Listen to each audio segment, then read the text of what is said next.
one of the things that was pretty fucking crazy. She looks at me and she's like, "I'm gonna have to puncture your lung because you're gonna die if I don't." And I'm like, "Okay." And all I see is like her take this fucking needle and jab it into my fucking chest. And I was like, I think that was the last thing I remembered. And then I woke up. The next thing I remember is like waking up 2 days later. I'm so glad that Fouad is walking around and getting better by the day. Honestly, if you've never been in this motorcycle accident, car accident, or any type of accident that is pretty bad, you can relate. You know, you seeing your life flash before your eyes, and you're in the situation whereby you might leave, you might not. It is a very scary, scary situation, not only for you, for your family, for your loved ones, for your friends, and everybody around you. So it is really, really delicate. Imagine, think he broke his neck, right? Which is pretty, pretty bad situation. It is not an easy thing. You know, I think some of you have heard me say it before. You know, the accident that I had is so still funny. So it's not easy. I don't like motorcycle. It was the time in my life I owned a motorcycle business. I never, ever, ever ride a motorcycle. I don't want to be a passenger. I don't want to be the driver. I don't like it because I've seen horrible, horrible accident from motorcycle. I'm not saying cars are the safest, but I don't just motorcycle accident is so dangerous. I've seen I've seen it right in front of me. Somebody broke his neck and died at the spot, from motorcycle accident.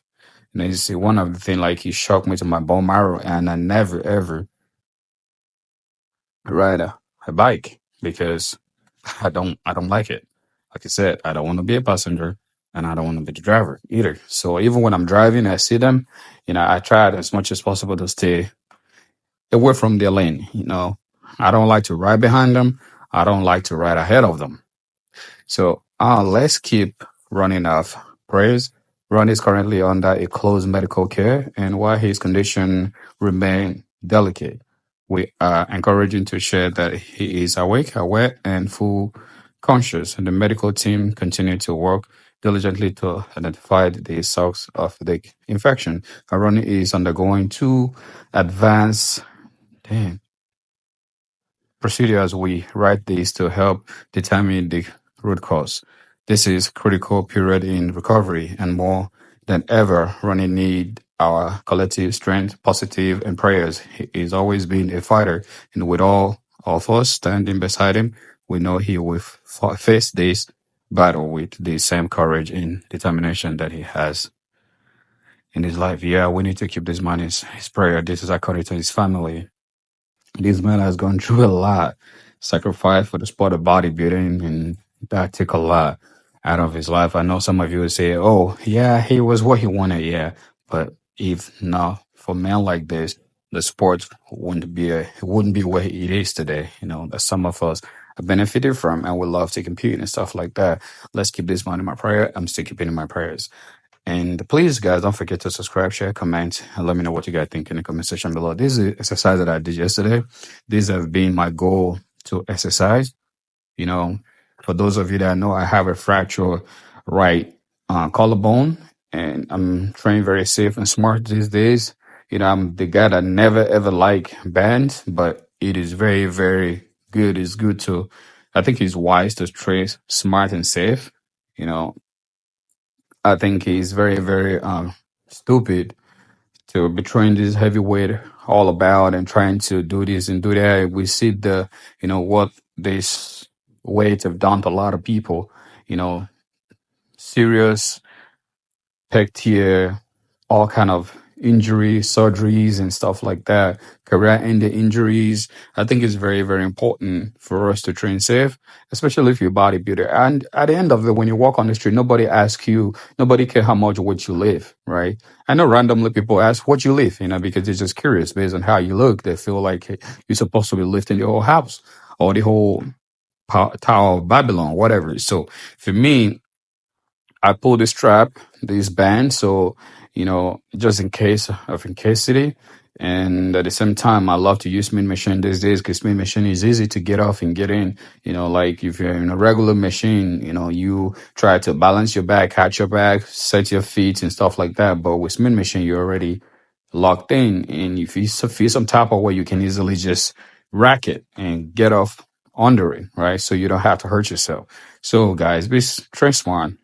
And another thing I like to do drop set, and I like to go for intense workout, because that's where, you really tear those little muscle fibers to grow, you know, because if you're not pushing your body as much as you can to grow those muscles, if you keep babying your body and thinking like you're going to grow, trust me, you're not going to grow, right?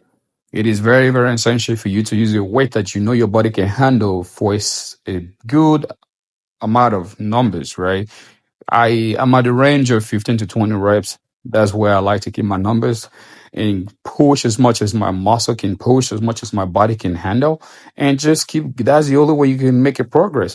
You're not gonna sit in the same machine or the same exercise and you barely do 5 reps and you rack the whole machine off just to show off that you can do it. But at the end of the day, what progress are you really making? You're really growing?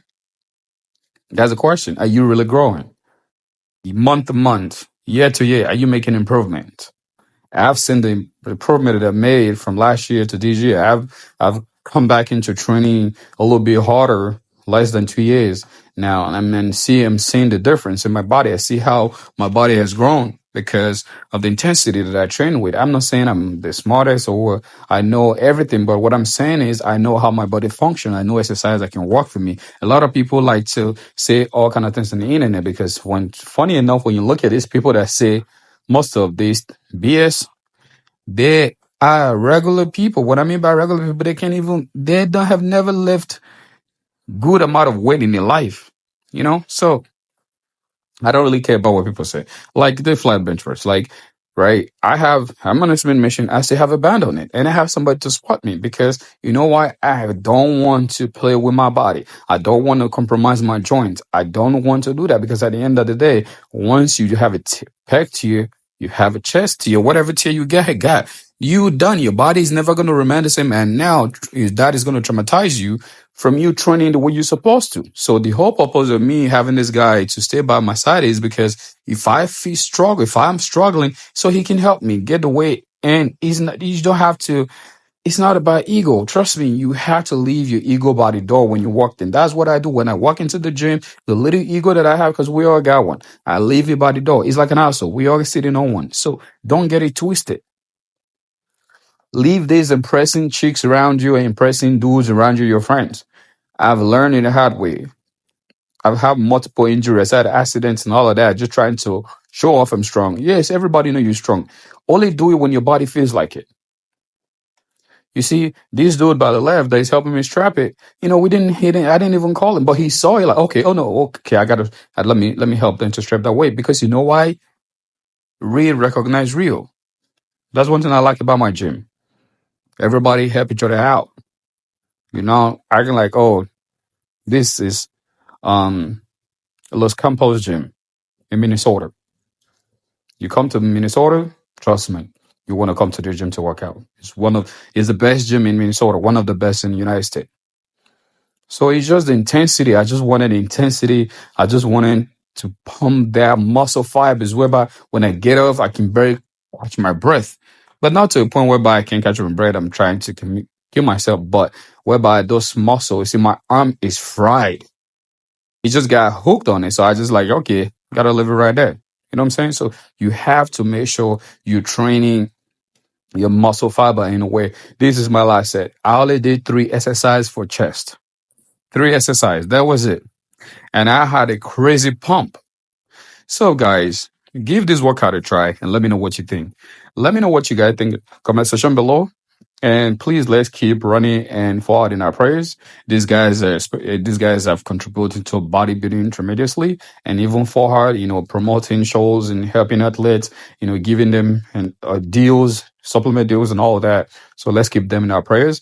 Please subscribe, share, comment. Let me know what you guys think in the comment section below, because you guys are the true MVP. I just want to say thank you guys to those of you that have subscribed to me, and thanks to those of you that haven't subscribed, that's still watching my content. Please subscribe. That's the only way the algorithm can really recognize my contents and push it far, so we can have our own platform here that is big enough for us to reach a bigger audience, where we can have our own, conversation back and forth, talking about life and stuff like that. Me, I respond to every comment, because I believe that if you take your time to comment, no matter what it is, I should also be able to respond. Thank you guys, and please, you guys have a good day. Be safe out there. Peace. I'm out.